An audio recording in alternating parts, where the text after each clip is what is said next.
Let's see. Oh, first ingredient sugar, second ingredient corn syrup. High fructose corn syrup. Oh my god. Yeah, it may be trans fat free, but doesn't mean it's good for you. Trans fat. Are you trying to say something? I fucking hate you, I'll cry.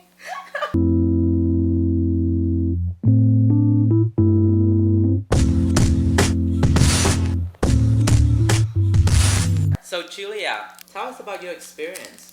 When did you discover that you were trans?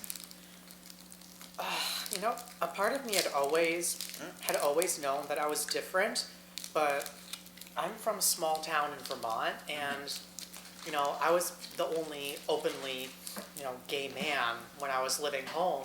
So to think about, being, the other gender, being a female, I got so scared. I didn't really won't think about it too much because, there aren't that many resources or obviously no other trans people for me to talk to. I kind of just buried it down and just tried to be okay with myself that I was just a very androgynous, pretty gay man. And when I first came to the city, over the years, as I started to grow older, I realized, wow, that's not who I am. That's not making me happy anymore. I told you I was working on Bloomingdale's. Yeah. And it was actually there, when I was working, I met my first other, trans person, honestly. And I had no idea she was trans when I met her. She was so beautiful. And then I found out, and I was like, oh my god, she's so gorgeous. Why can't I look like this? That was my first makeup job too, and when I started putting on more makeup and making myself look glamorous, I was like, oh my god, I'm so pretty. Yeah. You just get that feeling I like how I look right now, because I never really did. I was never confident in myself. And then I started wearing more makeup, and that's when it started. You were a beautiful guy, though. Yeah, but I still didn't like how I looked. Yeah. At all. I wasn't confident. So you think it has to do with the fact that you basically subconsciously knew that you were a woman? That's why. Yeah. What it is, I just got to a point in my life where I finally said, fuck it, I don't care what anybody thinks about me anymore. I want to live my life the way I want to. And when I first called Cal and Lord, my health center, they're great. They're so great. They're amazing there. Do you have to go to the therapy first? No, I didn't. I didn't either. Honestly, I feel like, what's the point of therapy? Nobody can determine for you whether or not it's right for you to be the other gender. Therapy is for people who's unsure. Yeah. Okay, if you're going to do this, we want to make sure that this is really for you. That's understandable. It's like when a gay man knows if he's gay or straight. Yeah. It's the exact same thing.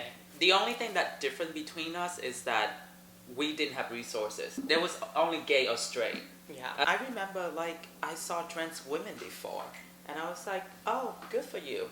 But I didn't think that that was me up until I know more about them, because all you saw was just a picture and a headline. You only see us being killed or being seen in a sexual way. Doesn't make you feel safe or wanted. Yeah, and as someone who's growing up, you're not going to look at that and be like, that's the lifestyle that I want. Up until I know more about it, I started meeting trans people when I moved to New York, and I'm sure it was the same way for you. It was. Yeah. I knew when I finally made that decision, I was like, I want to start right now. I want my hormones. Get me on the hormones. Yeah. Were you impatient about it? I was very impatient. I had to wait too. 2 months to see my doctor. I wish that there was more places like Cal and Laura available, not just in New York City. Because Evelyn, who's a model, a trans model too, she told me that the doctor, clinics and stuff, they refuse to give her the shot. Her mother has to do it for her. What? Yes. That's ridiculous. But she's from Michigan, so. It is different in other states, I know that. Not many places are like in New York, and even in New York, we feel unsafe sometimes as trans people. It's sad. I can't even imagine. Yeah. It's just so difficult. Every day you see something, especially in Philadelphia. There's 2 deaths. There's 2 deaths already. Oh my god. Of trans women in Philadelphia. There's 50 or 40 There's plus in Brazil. That's really scary, and it's only nearly March. Not even March. But I thought that Brazil was a more open-minded place. I did too. I don't know. I feel like we're the new targets of the world. We are the new target, and it's probably going to take a while, but at least we are in the open to be talked about. Yeah. I mean, and we know it's going to be a losing battle for the conservatives. They're not going to win. I hope not. Nobody thought that Donald Trump would get as far as he did. That is a scary thought. Have you watched some of the videos on like Donald Trump online and like his supporters, his voters? They are so stupid. Oh my god. It blows my mind that these people are in America. One thing that we can do to change that is like the people like us have to vote. We have to take a stance. Like we cannot just sit there and be like, oh my god, don't get that far. We have to do something about it. Sometimes it's about action. It's just not about talking. Have you registered to vote? Actually, I'm ashamed to say I have not yet. I should. Oh my god, I really should. We have to vote. We do. We should go together. We should. Recently, there's a lot of people on Instagram that reaching out to me. They saying that they closeted trans and they're asking me how can they come out. They said that they're afraid to lose everything, like people, job, opportunities, and it's heartbreaking. I just feel for them because it's not just one. There's many out there. Can you just imagine like not being who you are for one day? My mother admitted that she cried.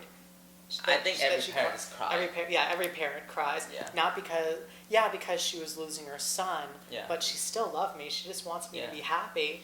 And she fears for your safety too, exactly, and your health. Exactly. That's what she's mostly afraid of. Mm-hmm. You know. But after a little over a year now of transitioning, like she can't believe the results and how much has changed in just 1 year. And there's much more coming. I know. I'm so excited. You have the biggest tits in the agency right now. I know, 36B. I love it. This is good. Seriously. Damn. I know. I'm so lucky. What cups are you? 36B.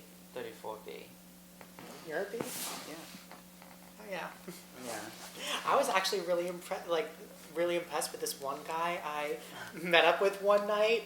Like, we were in bed, you know, I make it afterwards, and he seriously afterwards, and he seriously was able to guess my cup size. He would fondled my boob. He was like, "Yeah, you're a 36B." Like, he guessed it, boom, right off the bat. Even from the last time I saw you, your tits got so much bigger. What? Yes. And you're not wearing a push-up bra. No. It's fucking amazing. It's like a handful. That's crazy. I won't need surgery. You know what's weird? I don't know if it's the same thing for you, but whenever I like take pictures of like myself and like my tits like in the mirror, I'm like, oh wow, they actually look really nice. And I look down in person, I'm like, why do they look so weird from this angle? It's all about the angles. I swear to you. Let's talk about dating as trans. Oh god, what dating? I don't date. We don't date. Like, you date, I don't. I just sleep around. Well, also my sex drive is just through the fucking roof. For me, sex right now is like appetizer. I was like, I could do without. I remember when I first started transition, I told my doctor, I was like, so what about a sex drive? She's like, oh, it's gonna go down. I was like, what have happened? Like from beginning of my transition to now, I'm like, I have so much fun and just like be so free, be so open, and I felt in charge and I have so much power over these guys. But I know at some point you're gonna be like, I think I want something more stable. Well, I do, but it's just like nobody I talk to or meet really wants that from me. They only want one thing. Yeah. You know, and it's frustrating. It really is, because we're only thought of as, you know, sex objects to most guys. And what else makes it really hard is I know the only reason why, besides being trans, that they want to sleep with me so badly is because I'm passable. And like, you understand like that, I'm sure. Being passable, and I'm sure being a model on top of that, we're like the grand prize for like men who are into trans women. Yeah. You know, because a lot of them say to me, oh my god, I never would have guessed if I ever saw you in the streets. But that's not a compliment. It's not. Being trans is not beautiful. We have to fit into a certain mold. Yeah. When people say that to me, I do correct them. I do too. Every trans person out there should be their own activist. You have to go out there. You can help a lot for the community. You can help a lot for yourself by speaking up. I know that you had a relationship and then you transitioned. Yes. Yeah, he broke up with me after maybe about 7-8 months into my transition. And you met him when you were a boy. I did. Mm-hmm. Yeah. We dated maybe 5 months before I told him I wanted to transition. How serious was it? It got pretty serious. I mean, like, it's complicated because our relationship, we were polyamorous, and he was living with another boyfriend when we were dating, and he was more serious with him than he was with me. And they broke up, and then he and I became more serious after that.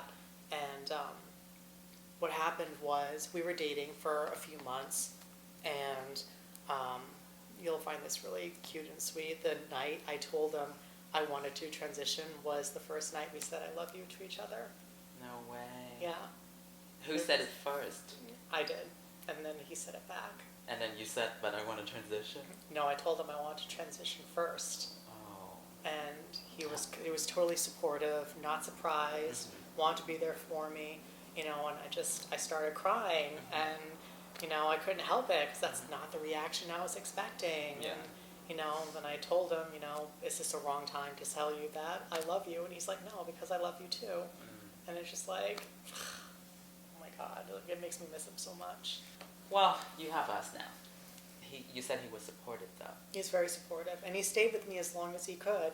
But then when it started changing, when I started to physically change, he started to get turned off and pulled away from me, and we weren't really having sex anymore. And it just got to a point where he couldn't handle it anymore. Most people who are attracted to trans women, they're straight. They're straight. They're heterosexual. Yeah. And so that's what happened with your ex-boyfriend. Yeah. He met you, and you were physically looking more like masculine than a boy, and then you started changing to a woman, and then... Then I got tits, and he was turned off. Was it tits? It was everything. It's like double-edged sword. The boobs, the curves, everything. Just and was he didn't like, like it. He didn't like it. And for a while, my sex drive was like gone. So you guys stopped having sex when you started changing? Yeah, because I had no sex drive at all. Kind of put a crimp in our relationship for a while because I knew he needed to have sex, and I felt bad that I couldn't do that for him. We would make plans to, have sex, and on the nights they were supposed to happen, they wouldn't, and it kind of really upset me. He really, really tried. He tried so hard to be with me in that way, but he just couldn't, and when I brought it up to him, he finally said, I don't think I can do this anymore. We still love each other very much. I mean, I know it was really hard for him because he was crying, I was crying. I cried myself to sleep every day for like 3 months. Oh my gosh. Yeah, because he was the best boyfriend I ever had. Yet. You will find someone who's going to love you for being who you are. So you still keep in contact with him? I do. And he's supportive still? Yeah, absolutely. So you guys are just basically best friends now? We are. I mean, like, before he moved to Chicago, we did all the same stuff we would do when we were together in a relationship. We just didn't have sex. Well, then you have to think of it this way. I mean, if you can, don't think that you've lost a boyfriend. Think that you've gained a best friend. I did. Yeah, I think that would be a better way to just accept it. As much as you love him, you can't go back and be who you're not just to make him happy. No, you know what I mean? What else I realized was when we were still together, a part of me knew that I was losing him. I could feel it happening. I'd feel it coming. I was holding myself back. Even on hormones, I wasn't doing everything I could to be the woman I wanted to be. So I was holding myself back. I wasn't really accepting myself into my transition. And then when he broke up with me, I just got to a point where I was like, okay, that's it, fuck it. You freed yourself. One day, it'll be worth it. One day you can be like, you know what? It was hard, but I've done it. I did it. Yes. This past year has been the hardest year of my life. You've learned. By this time next year, you would have a lot to look forward to, and your tits would be twice the size of that. I don't know whether that's good or bad, because I'm happy with the way they look now. Big tits are good. This was very, very moving. I know that you deserve everything that you want. You deserve love. You deserve acceptance and respect. Like every other person on the planet. If it makes you happy being a woman, keep going for it. Well, it's too late to turn back now. Yeah, after 6 months, I think that's it, irreversible. Especially with my tits. Thank you, Julia, for being on the show. I would love to have you back, of course, because I feel like we could talk so much more There's about a lot things. more. Yeah, there's a lot more. This is not it, but time is running out, and It was so we fast. both have places to be at. Yes, because I actually am supposed to have a date tonight too. Me too. My date waiting outside, so I have to go. Okay. All right, I love you. I love you too. Like seriously, like the support from you and the other models in the agency, I don't know what I would do without it right now. I don't think I could do anything that's not supportive. I want to change the world. We all are. Yeah, I want to. And I'm honored to be a part of it. Yeah, you will. People gonna look back from 50 years from now or something. They're gonna look at it and they're gonna be like, you're one of the women that helped change their lives for the better. Yeah. Wow. Anyways, well, this is it for our very, very emotional episode of Spill the Tea. I never thought that I would have an emotional episode, but there it is. I guess the moist area does exist. I hope that you guys enjoyed this episode of Spill the Tea. I know that, I'm always goofy and stuff, but this is what I would love to do more often. I like to share stories like Julia's. And if you like this episode, please like it, comment, share, and follow us. And you can follow Julia at Punty Girl on Instagram. Yes, and me, please. I am Vikki Lee. And you can follow TransModel on TransModel NYC on Instagram. See you next time. Bye.